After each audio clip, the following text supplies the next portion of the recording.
hizi chache ningependa kuzungumzia mambo mawili. Mtamwikeje mimi? Swala ili swala yako itakabalie, kuna mambo mawili. Kuna salatu dhahiriyya, kuna swala ambayo kwamba ni haqiqa al-batina. Kuna swala ambayo kwamba ni dhahiriyya. Salatu dhahiriyya ni kama ar-ruku' was-sujud wal-i'tidal wa al-wajh. Hii ni salatu adh-dhahiriyya. Kama kwamba ukimuona mtu anarukuu kwa macho yako utajua yanaswali.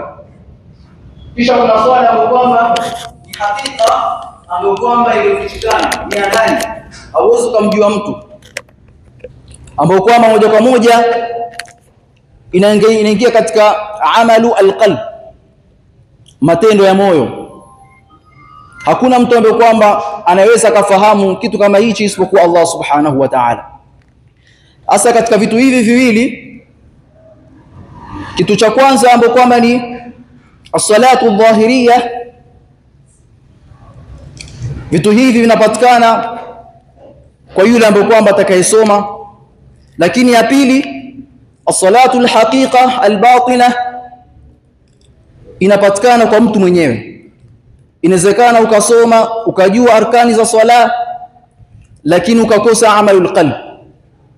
Asa katika dakika hizi nitazungumzia as-salatu al-haqiqatu al-batina. Swala siku zote inahitajia vitu viwili, kama namna nilivyoashiria. Lazima ipatikane adh-dhahiriyya, al-jawarih, rukuu wa sujud wa haluma jarra. Lakini ya pili lazima uwe na amalul qalb. Amalul qalbi tukuzungumzia, tunaingia katika al-khushu' wa tadhallul.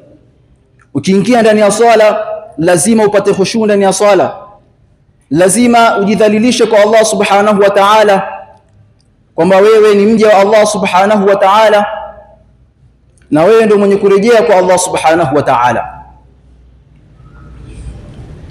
Katika salawatul khamsa Allah subhanahu wa ta'ala anatuambia hafidhu ala salawati was salati alwusta wa qumu lillahi qanitin. Hifadhini salawatul khamsa ambao kwamba ni al-asr, adh-dhuhri wal-asr wal-maghrib wal-isha was-subh. Zifadhini wa salati alwusta, na swala ya kati na kati. Maulama wanatuambia salatu alwusta ni salatu al-asr. Na ukiangalia katika salatu al-khamsa Allah subhanahu wa ta'ala amezungumzia salatu al-asr. Kwa sababu gani aizungumzia salatu al-asr? Kwa sababu salatu al-asr ndio ina fadhila, ndio ina daraja kwa Allah subhanahu wa ta'ala. Katika kuzungumzia as-sala, miongoni mwa sahaba wa Mtume Muhammad sallallahu alayhi wasallam Abu Bakar as-Siddiq radhiyallahu anhu alikuwa akiambia watu, qumu ila narikum, qumu ila narikum allati awqadtumuha, simameni katika moto wenu ambao kwamba mliowasha. Wa atfiuha bisalatikum, na uzimeni moto huo kwa swala zenu. Ina maana as-sala ndio sababu ya Allah subhanahu wa ta'ala kuwasamea waja wake madhambi yake. Maana katika madhambi kuna as-saghair wal kaba'ir. Ndio maana mtu akiacha swala anahesabika amefanya madhambi makubwa, ambao kwamba al-Imam Ibn Hajar al-Haytami amehesabia mtu akiacha swala ni katika madhambi makubwa katika kitabu chake Akbarus Saghair, Akbarul Kaba'ir wa Asgharus Saghair. Asa katika faida ya kuswali, Allah subhanahu wa ta'ala anakusamehe madhambi yako madogo madogo, lakini yale madhambi makubwa ambayo kwamba Allah subhanahu wa ta'ala ameyataja ndani ya Qur'an, ambayo kwamba ni ashirk, hauwezi kusamehewa kwa sababu ya kuswali. Lazima ulete istighfari ya kisawasawa, lazima utubie kwa Allah subhanahu wa ta'ala. Katika as-sala lazima ipatikane al-khushu', na kama namna tunaufahamu as-sala pia ina thawabu zake, ina daraja yake. Maulama anatuambia kwa kadiri ya khushu yako itakavyokuwa katika swala ndivyo ujira wako utakavyokuwa ndani ya swala. Kwa kadiri namna utakavyokuwa mdhalilifu kwa Allah subhanahu wa ta'ala ndivyo atakavyokulipa. Kwa ina maana ukiwa ndani ya swala fikra zako, mawazo yako hayapo ndani ya swala, basi ile ujira ambao kwamba Allah subhanahu wa ta'ala ameueleza utapungua. Tuangalia salafuna salih walikuwa na hali gani wakati wakiwa ndani ya swala. Mmoja wao ni Rabi' ibn Khathim. Mmoja anasimulia kisa chake, anasema Rabi' ibn Khathim alikuwa na farasi wake, akamfunga yule farasi, akawa na swali. Ghafla akaja mtu akamuiba yule farasi yake, akaondoka.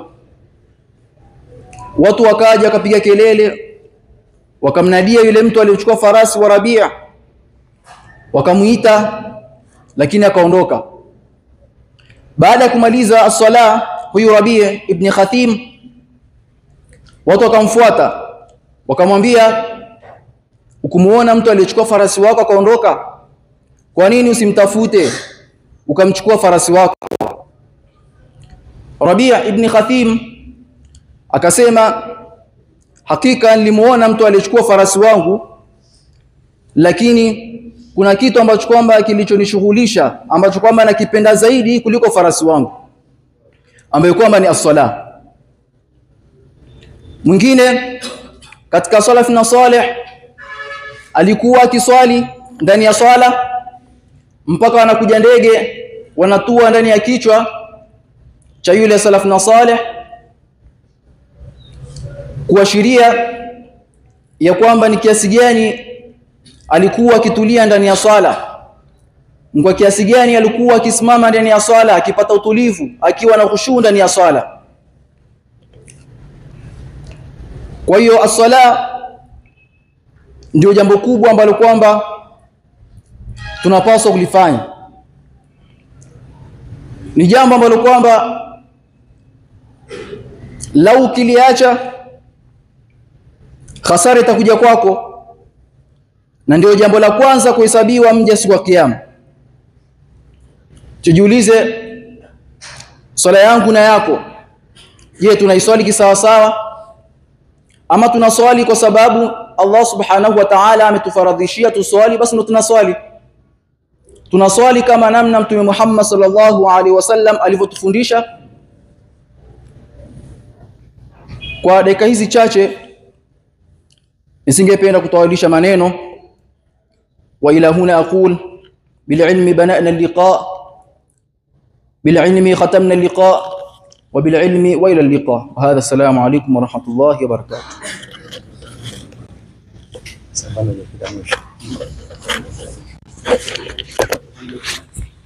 Assalamu alaykum wa rahmatullahi wa barakatuh.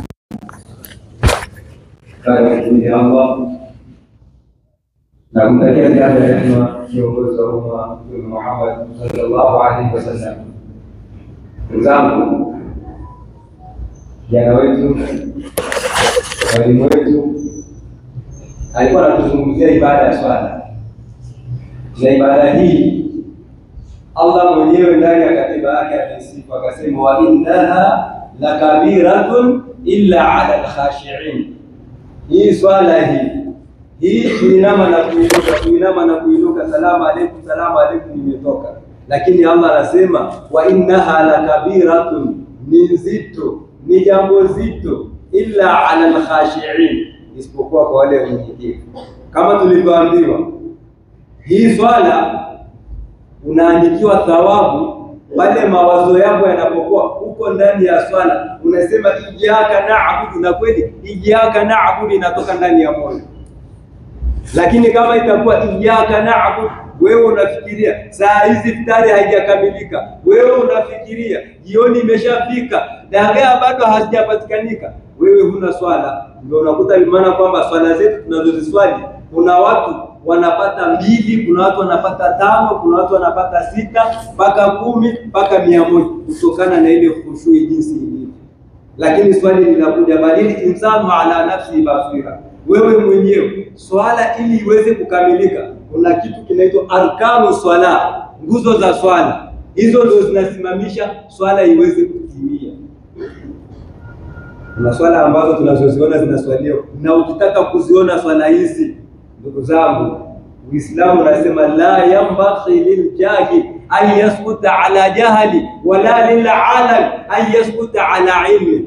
Kule kusema kwamba sijui ukafundishwa ni nusu ya elimu. Kusema kwamba sijui, bali insanu ala nafsi basira, mtu yeye mwenyewe anajijua jinsi alivyo. Hii swala ana uwezo wa kuiswali au ni huku kuinama na manake. Tukishapanga swafu hapa, Allahu akbar, sami Allahu liman hamida, Allahu akbar, Allahu akbar, assalamu alaykum wa rahmatullah, assalamu, mtu anakuambia nimetoka kuswali, wa innaha la kabiratun. Sasa jitizame ndugu yangu, kama swala inakwenda ni huku kuinama na kuinuka, walimu tupo tuone.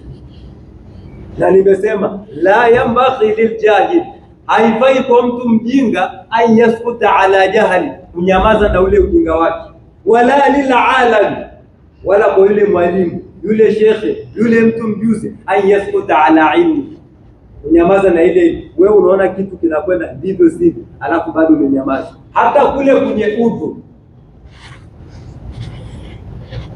ibada inaanzia kwenye udhu.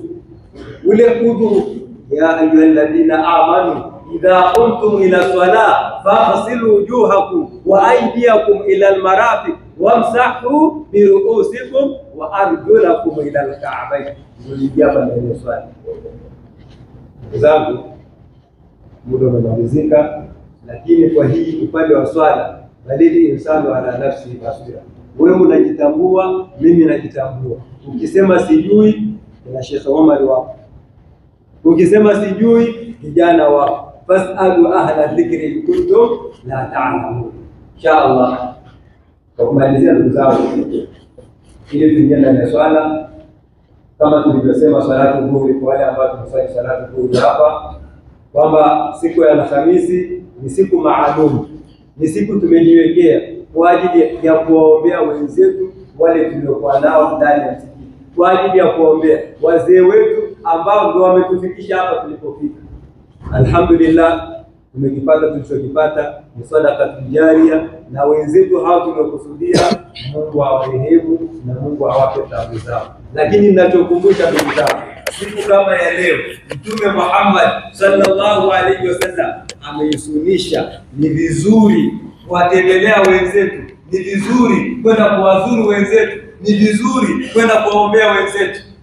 Sasa kwa mfano kama mimi almaarufu Singida, babu zangu walizikopo Ilongero huko Singida huko, mpaka nifike saa ngapi? Hiyo 30 sina, lakini nikaamua kwenda hapo.